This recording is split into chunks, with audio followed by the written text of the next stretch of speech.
I was going to ask you, how does her trotting out the word everyday Americans cut against? I mean, to me, that feels like fingers on a chalkboard if you're trying to stand. Do you know what I'm saying? I mean, it suggests that they are other from her. And Frank Bruni had a takedown of Hillary over the weekend that included the word marsupial, which if you're a political columnist and you can work the word marsupial into your column, you get paid an extra $10.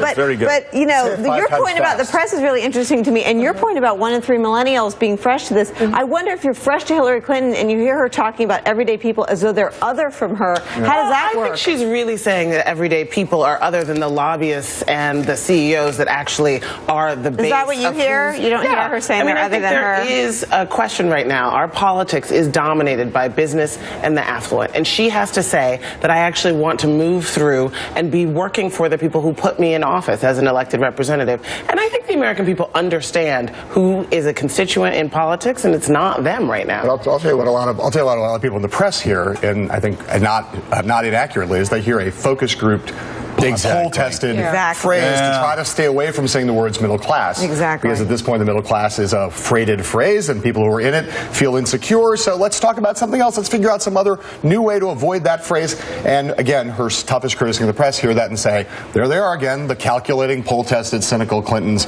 trying to not just speak like normal people, but speak with and actually, I polls tell them to. I think that's the real challenge here. Is she's going to have to do something that's not poll-tested, that's not market-driven, that's not focus group-driven, and that may require her to actually say some things that upset some friends on Wall Street. That's right. I think that is going to be the question. It's whether or not she's going to come out to, you know, fight for Dodd-Frank, to actually go farther than where Dodd-Frank went in terms of, you know, breaking up the banks, in terms of equalizing the rates that banks pay and students pay. I mean, there are a lot of policy fights on which she can show that she's standing up with everyday Americans as opposed to the donors and lobbyists who really do sort of create a real sense that the deck is stacked.